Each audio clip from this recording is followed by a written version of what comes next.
total gridlock. Oh, but Bo is on alert.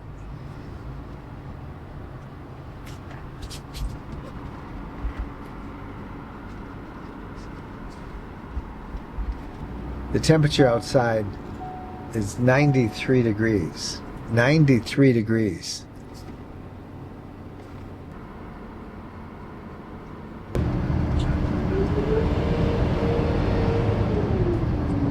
Oh boy, that truck driver's going to be upset having that car cut right in front of him. But it's one of those VIP people. He didn't stay there long. He cut over someplace else. You know the type, the zigzaggers.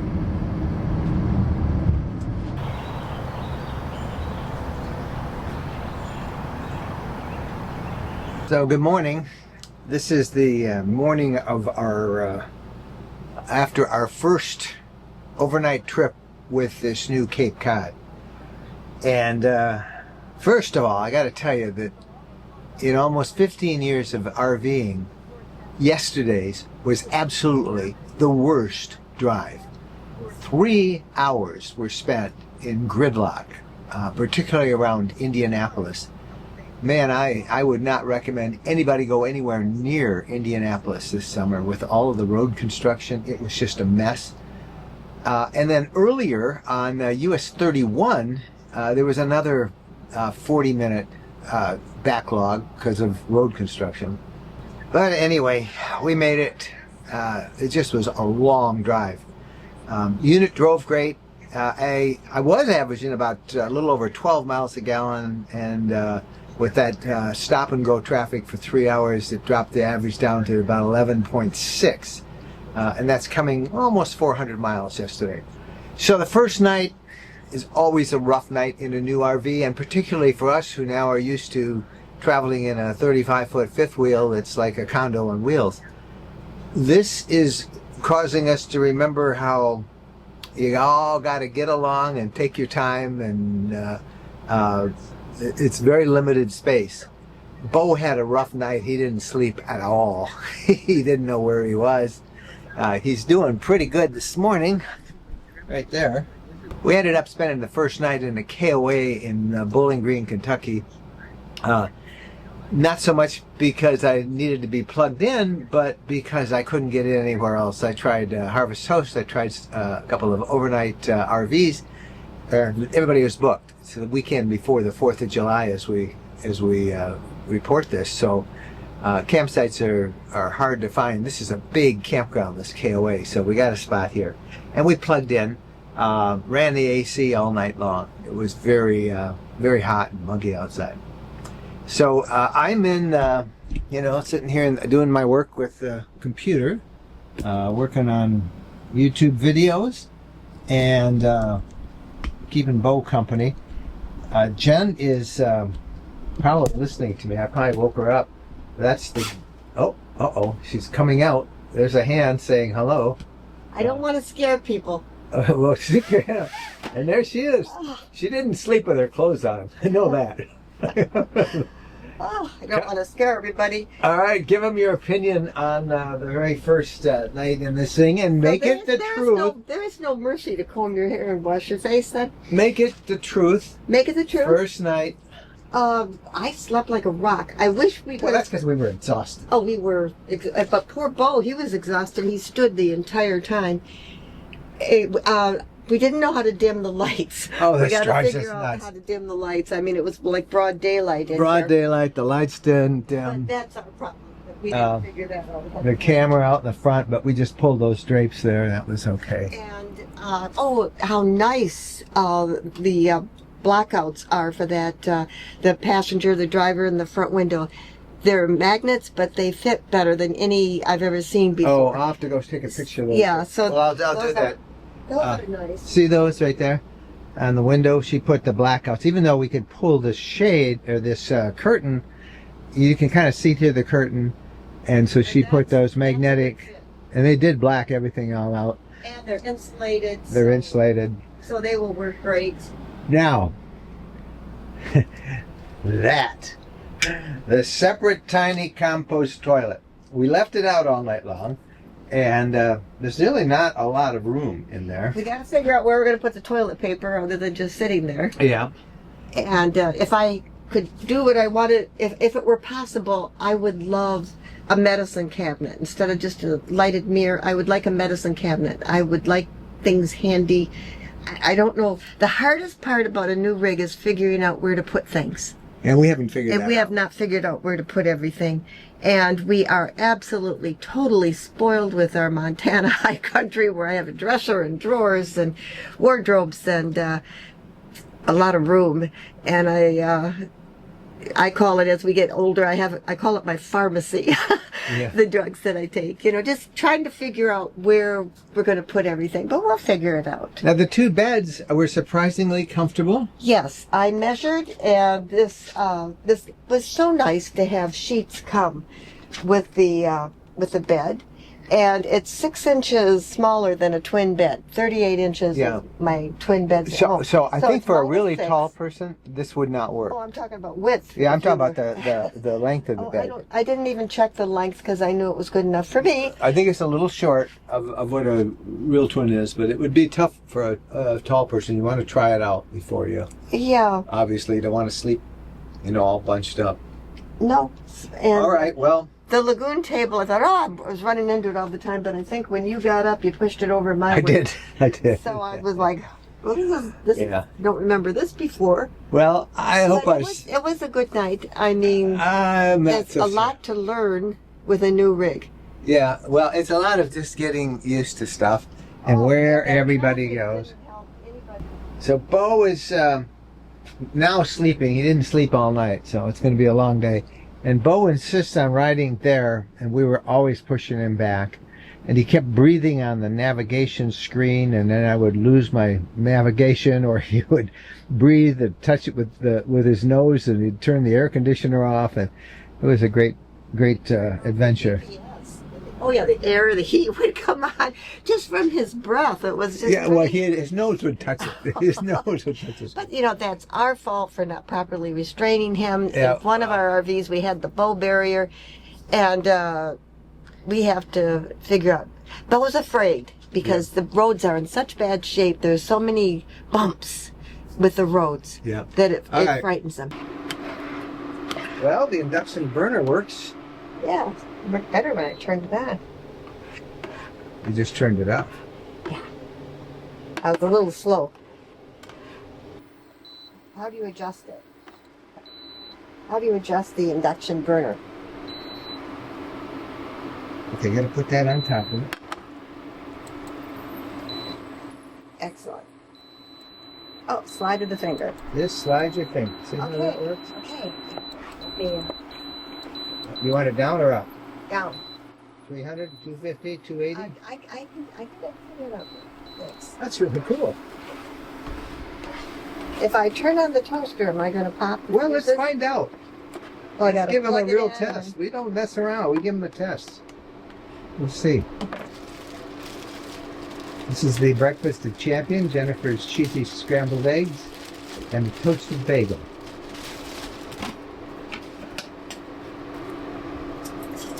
Okay. Will it pop? Probably.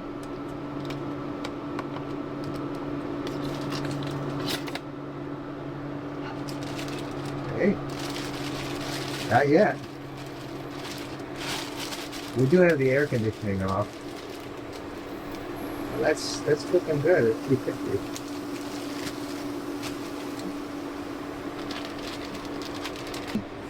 Hey, Toaster we didn't- worked. We didn't pop. So the toaster and the inductive stove, that top worked great. It did. So, not quite awake yet.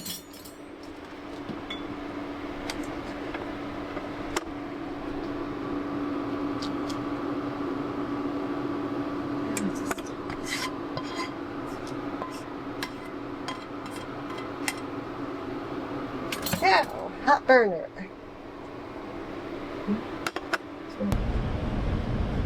All right, so we are underway after our first night, and here's something I noticed.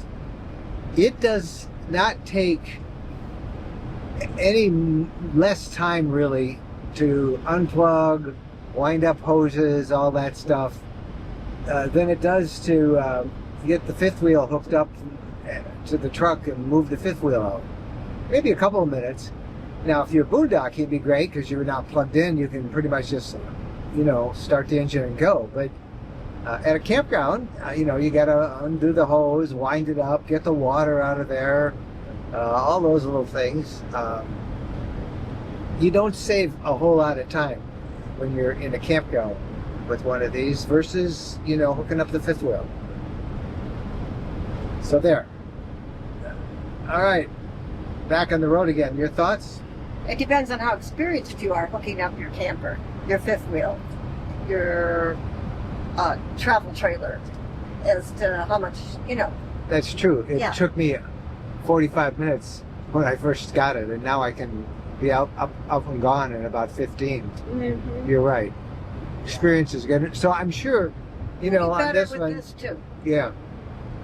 I think the biggest shock for us was realizing how much little room we have compared to the fifth wheel.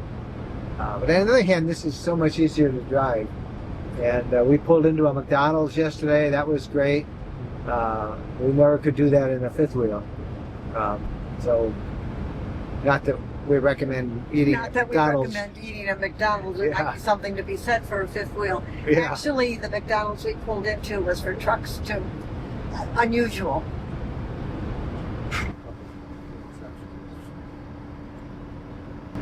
Well, that was interesting. While she was recording that, truck came up alongside of us, and the guy said, your steps are out. Usually when you start the engine, the steps come in, but they did not in this case. So we've got to remember to always put our steps in. They're not going to automatically go off when you start the engine. Yeah. Like the Leisure, which we had. Yeah, they all let it. Okay. Grateful for that person, that truck driver who told us what was going on. You really appreciate that when people go out of their way to help you. A lot of good people out there. 15 miles to Nashville on Saturday morning.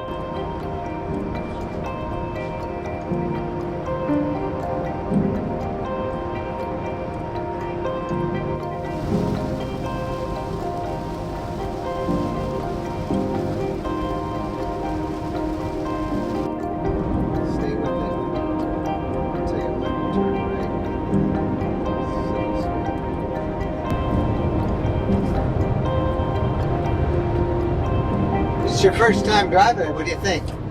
It drives easy. I'm looking up at that rear camera and it seems really dark to me. Is normally it lighter? Yeah, I can make it lighter. I got it turned down. Yeah, I like it lighter. At what speed are you going? 65. Well, if I recall, any RV that you're driving, you shouldn't go over 65. Yeah, 65 is just a great speed for an RV. And if I remember in the old days, trucks never went over 65. Yeah, well, those are the old days. Yeah.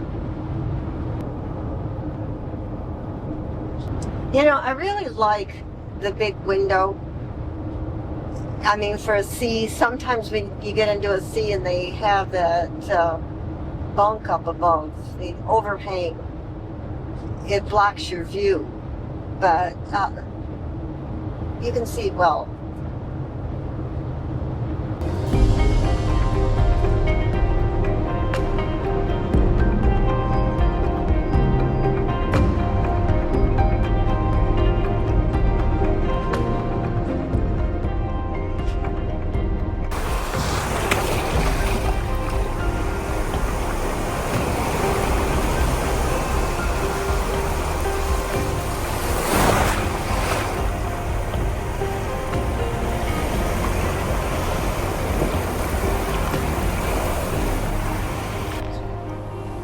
Oh man, all this Florida sunshine is kind of going to waste.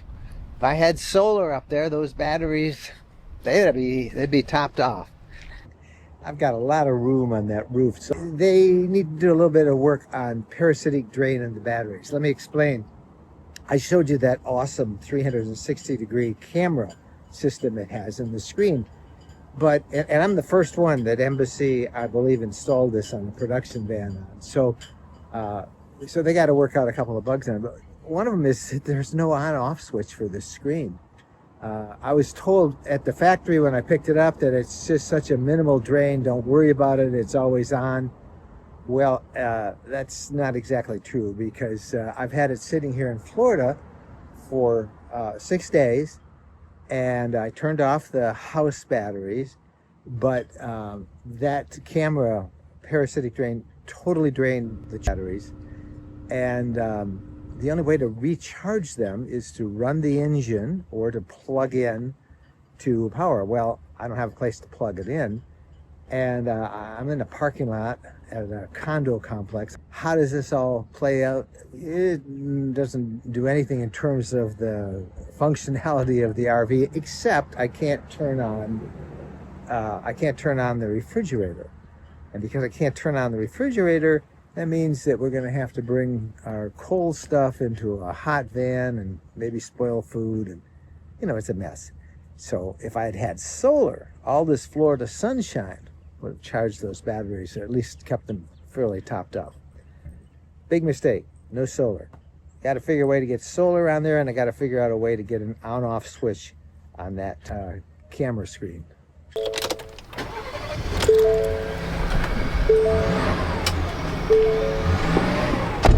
Okay, I'm gonna have to sit in the car and run the motor and rev up the engine to get some juice in those lithium batteries to be sufficient to run the fridge long enough to cool off so we can put our cold stuff in it.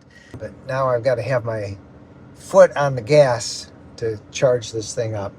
After an hour, the alternators on the engine have charged those lithiums up. I'm up about 30% now, and that's good.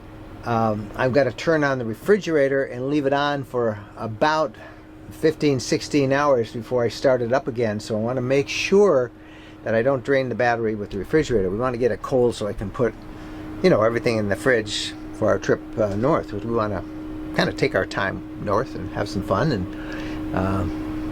we want to keep everything cold. Batteries have held up just great. Fridge is cold. We're finishing up loading it. We're ready to head back to Michigan. I'm gonna have to open up that pantry and lay stuff on its side. Grumble, grumble, grumble. Yeah, this is kind of a little issue that I think they have in the pantry. I can't stand things up. Oh, that one's good. Right, I guess that one can. Okay, I'm gonna load this up. That one can. That's not gonna stand up. See? Alright. You can't get much in here. No, bad design. The pantry. Yeah. Don't you think? One long thing open. We've seen in many other RVs. You can stand stuff up. What do you want to bet they change this? Oh, I'm sure they will. They're just figuring it out. They haven't made that many of these. Everybody should hire me to do prototype tryout. Yes, real RVers need to test these designs. Oh, I'm just a perfectionist. Ain't nobody hire me twice. I should have left these. So, those of you watching this, what do you think of this pantry? I mean, I like all these shelves. Oh. The shelves are nice. Actually, we're getting quite a bit in there. It's just aesthetically, it's not pleasing because I want to stand stuff up and take out one drawer.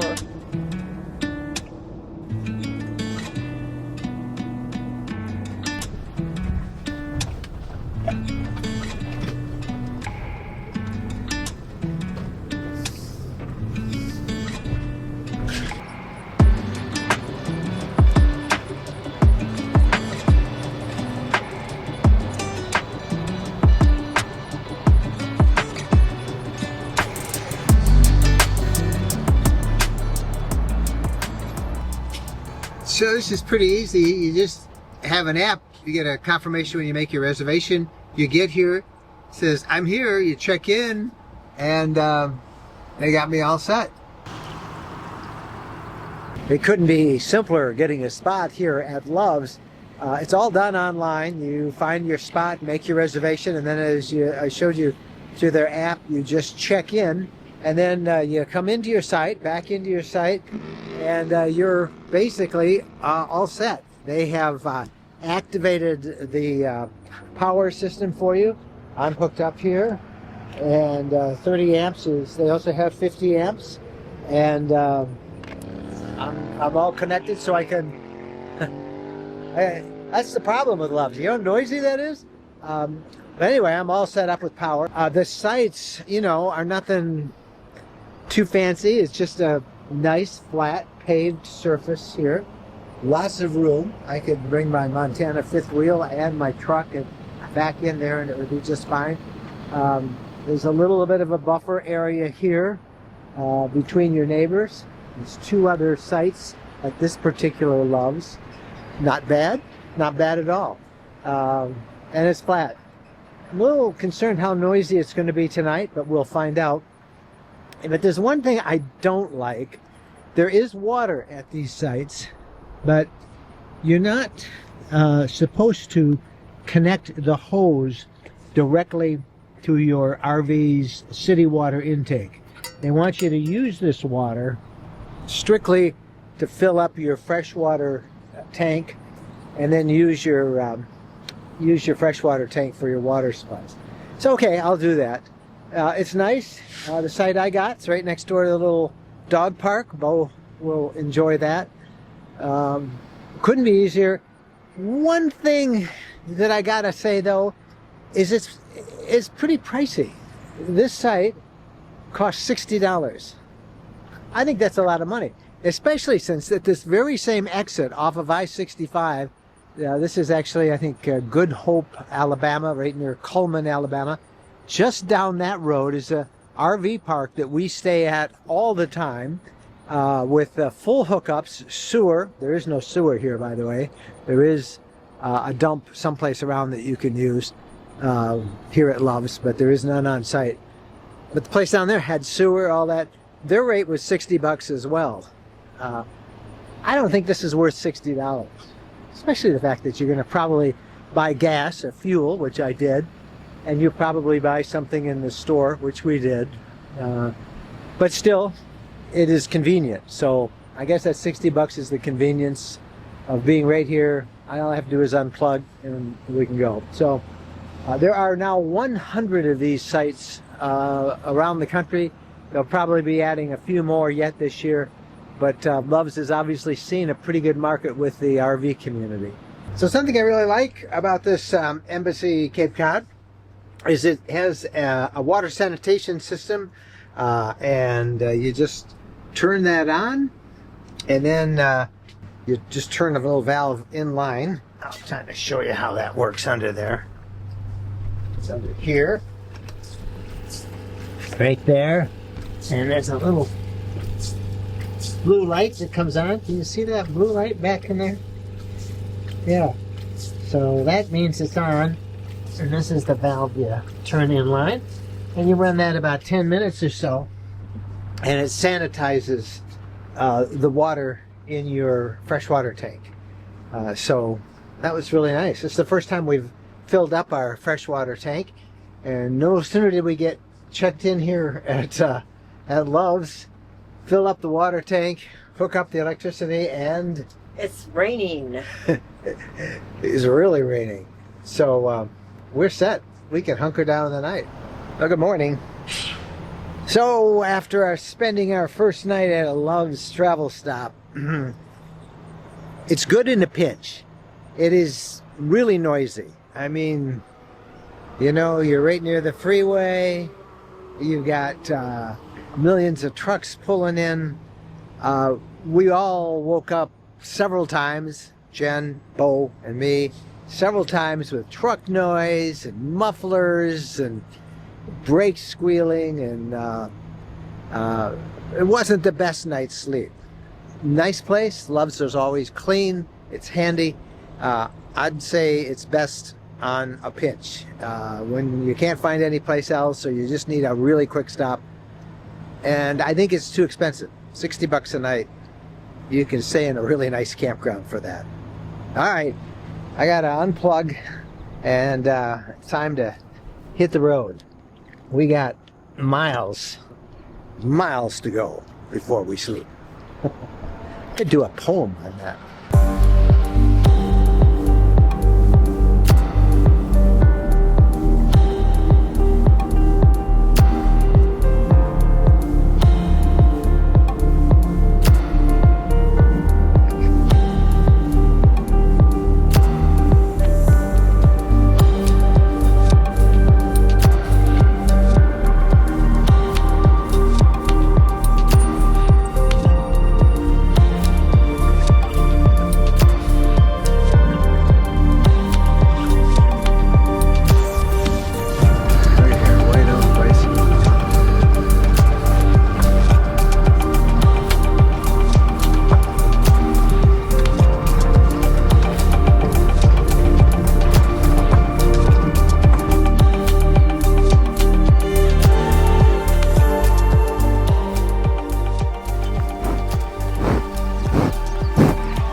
So good morning.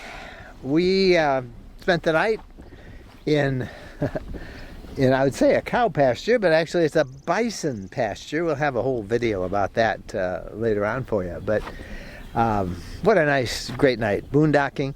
I want to tell you, we ran the air conditioner all night long. And it kept us really nice and cool. Everybody slept good, including Bo, who, by the way, loves the smell of all the bison pies out here. Bison aren't in this pasture. They're over there someplace today in a different pasture. So we got to camp right here. This is awesome. Absolutely awesome. In the middle of nowhere. Actually, we're in north central Indiana, but just wide open country. And that is why you boondock. That's why we really got this little Class C motorhome. I admit we're having trouble getting used to the reduced size in it compared to our Montana fifth wheel, which is our condo on wheels, but we have really enjoyed the capabilities of being able to get out at places like this. This is an RV overnight stop on a bison farm. Like I say, I'll have a video on that. All right, so I ran the battery all night long with air conditioning, and I want to walk in and show you how much time we have left. Jen, now we have the air off. I'm just running the maxi fan now. What? Jen did breakfast here. She cooked breakfast, all cleaned up and neat. We used the inductive stove, and we had a toaster. But here's the battery. I don't know if you can see that. Still, after running it all night long, 17 hours and 51 minutes of battery time left with those 920 amp lithium batteries. So that is pretty good. I'm impressed. Now the little monitor, the little, the video camera monitor, it does stay on all the time. We'll get a switch for that. But this thing is really great for boondocking.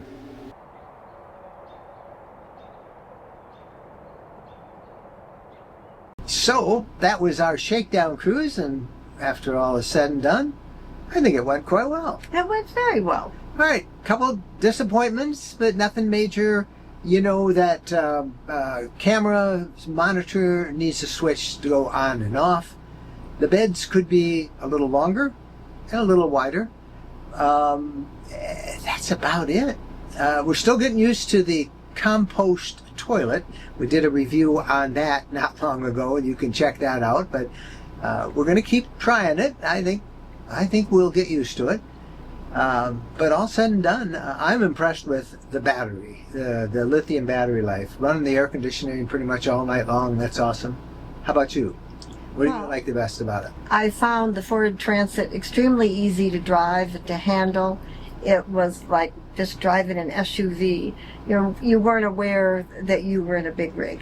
And what about the air conditioning? The air conditioning worked very well. I would rather be a little cold than too warm. And it really does a nice job. Mm-hmm. Being ducted in something, this small of a motorhome is really nice. We're pretty pleased with this thing so far. We'll have more video reviews, and you can follow us along some of the trips that we have planned with this. But for boondocking and getting off those interstates, this is going to be a lot of fun and add a whole new dimension to our RV travels this year. I gotta say, I think Bo likes this as far as sleeping, because we're back there and he's got this whole big area where he can sprawl out. All right. We're Mike and Jen. Hey, do us a favor. We're getting really close to 200,000 subscribers. Will you help us get over to that mark? Just subscribe, and don't forget to click that little bell icon, and then you'll be notified when we have new videos online. Thank you guys so much for watching. Happy trails.